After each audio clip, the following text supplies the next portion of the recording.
Well, it looks like we Canadians have been nasty again, eh? We get to see the maple trees, maple sugar and the maple leaves. We get the biggest wheat fields growing tall. In Canada, where we see the reversing falls. In Canada, we get to see them all. G'day, eh? So everyone's been talking about the recent ad from Ontario's Premier Doug Ford that used footage from Ronald Reagan's 1987 address to the nation explaining how tariffs are bad for the U.S. economy. And there's been a lot of mixed opinions on both sides of the border, so let's have a look. Someone got butthurt because on Friday night it was announced that the ad would be paused on Monday, but not until after the first two games of the World Series between the Toronto Blue Jays and the LA Dodgers. Then the worst happens. Markets shrink and collapse, businesses and industries shut down, and millions of people lose their jobs.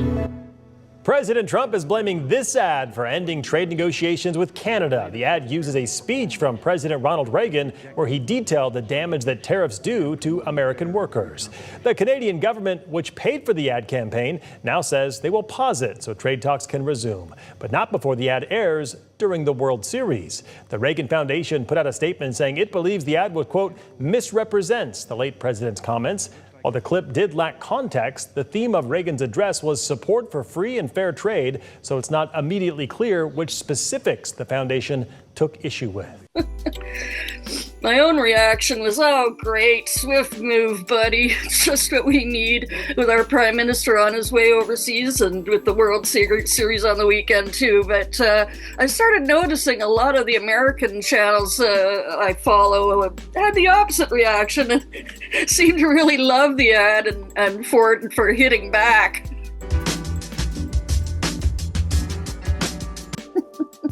So, it was mostly seen in Canada as just another Doug Ford media stunt, and with a price tag of $75 million, not $75,000 as Donald said, to boot. And he just loves that spotlight, our Doug. He was on the cameras everywhere even before the tariffs were announced. Alternating between friendly reminders to Americans about past deals and then threatening their energy supply in retaliation.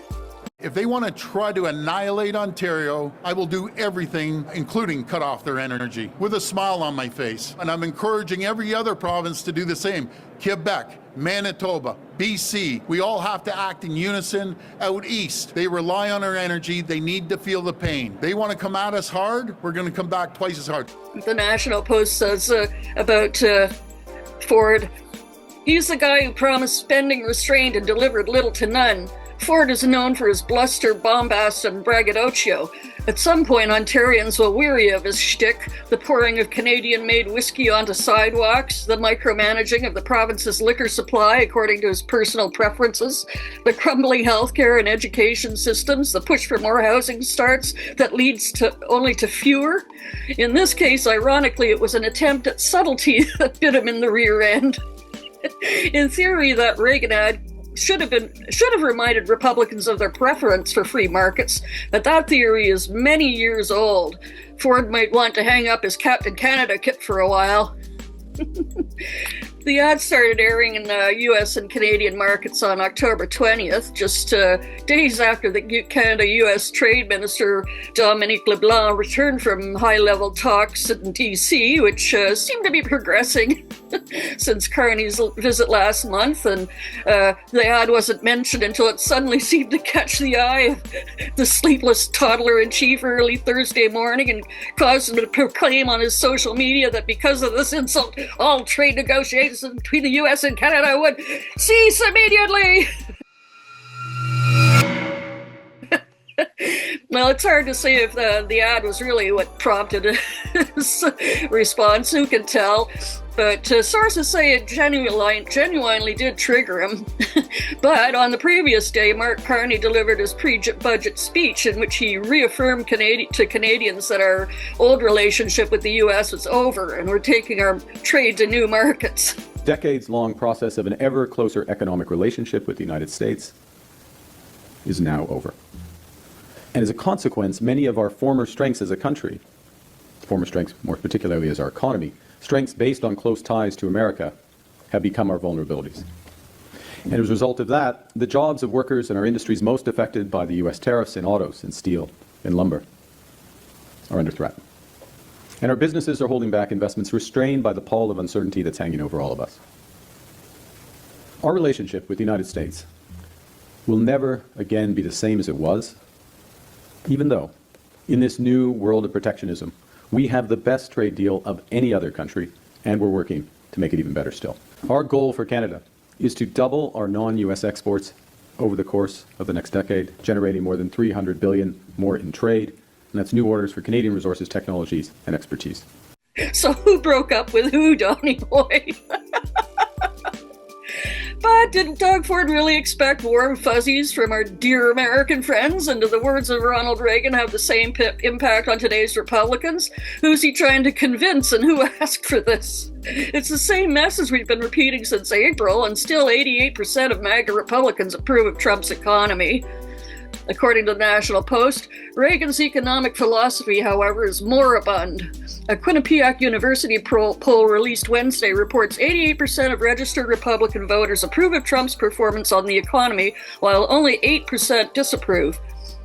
Well, Donald wants to throw his weight around ahead of the meetings in Asia on the weekend, still screaming about Canada while on board Air Force One on his way to Malaysia, where the ASEAN summit will formally welcome East Timor as the bloc's 11th member and mark the U.S. president's first trip to Asia since his return to the White House. The meeting serves as a curtain raiser for the annual Association of Southeast Asian Nations Summit, which starts on Sunday in Kuala Lumpur, followed by 2 days of high-level engagements with key partners including China, Japan, India, and Australia, Russia, South Korea, and the U.S. Leaders are expected to focus on regional security, economic resilience, and maritime disputes, with U.S. tariffs and shifting global trade patterns looming large over the discussions. Well, this is not the first time Taco Tits has threatened to end negotiations with Canada. And as usual, this tantrum about a television ad is just another way to distract from his terrible economic failures at home. So why all of this drama now? Why would a president rage quit international negotiations over a regional ad? Well, consider this. When the numbers look bad, when the country's middle class feels abandoned, when the news about inflation and layoffs cannot be spun, attention must be redirected. It's a very old playbook. Look there, not here. While cameras dissect the fake Reagan ad and Canada's supposed affront, the U.S. quietly announces the highest inflation since January, beef prices soar, gas becomes a luxury, unemployment data is magically missing, delayed, or simply unpublished. Corporate America responds with massive layoffs. Microsoft, Meta, Rival, Target, thousands more out of work. The jobs of the departed silently folded onto those who remain. In Washington, an opulent new White House ballroom is unveiled, rumored to soon bear the name President Donald J. Trump. The cost is anywhere from $100 million to $350 million. No one is quite sure yet. Meanwhile, the Social Secretary Administration releases the smallest cost of living increase in years, about $56 a month. While health insurance premiums climb by 30%, the average car in the U.S. now costs $50,000.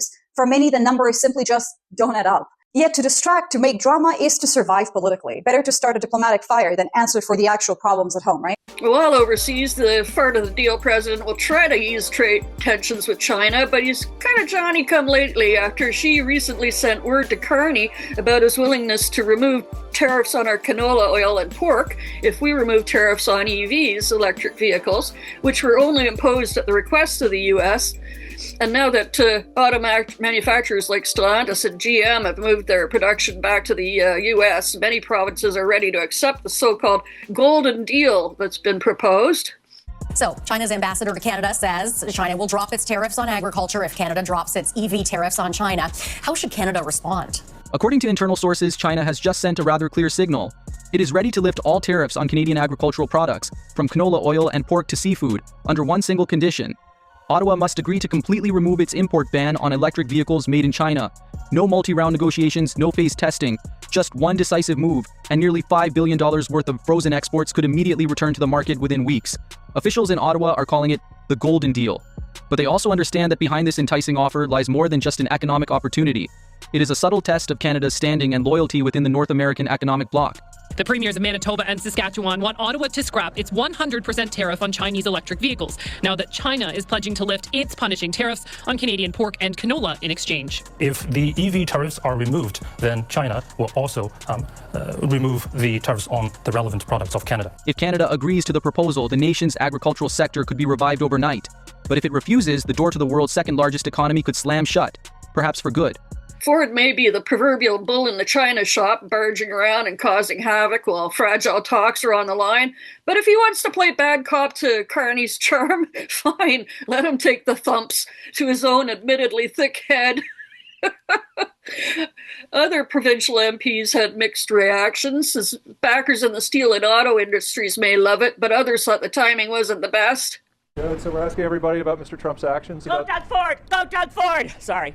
Mr. Trump is, as ever, thin-skinned and unpredictable. Mr. Jordy, what do you think of Trump and the ad?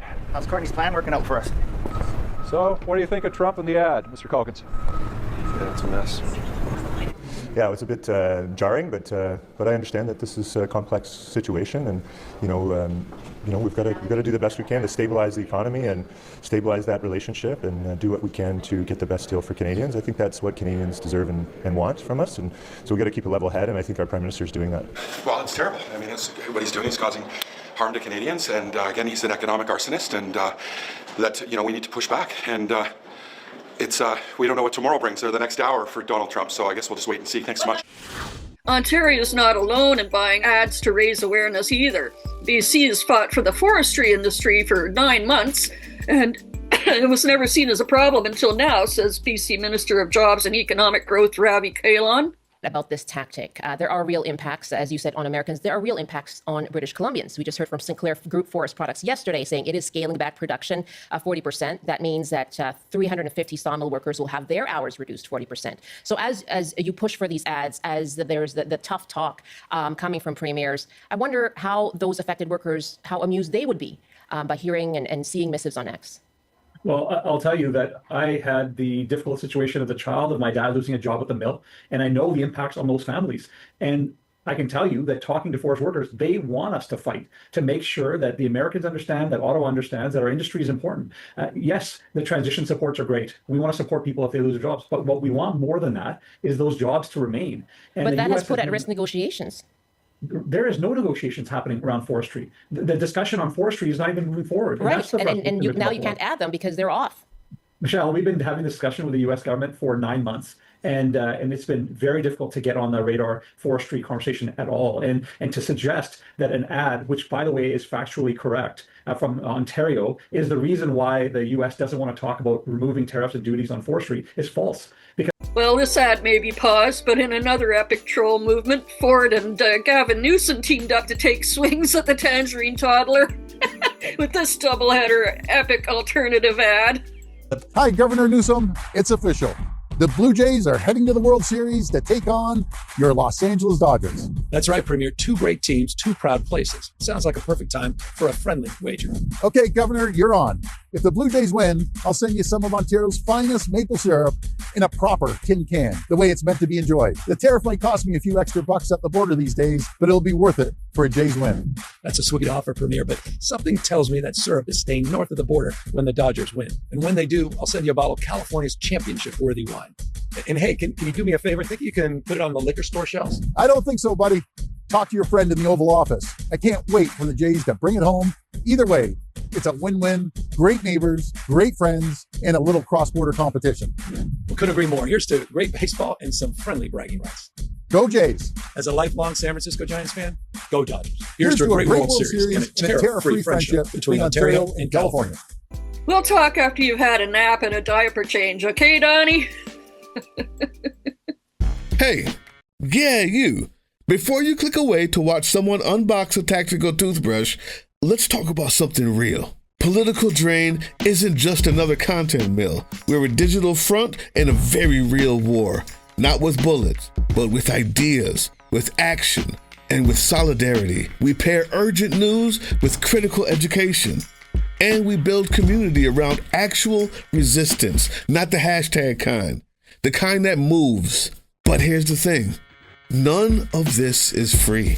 It isn't. Behind every video is time, labor, research, and some weird guy asking if we're gonna pay the hosting bill. And yeah, some of that money goes to things we can't necessarily say out loud.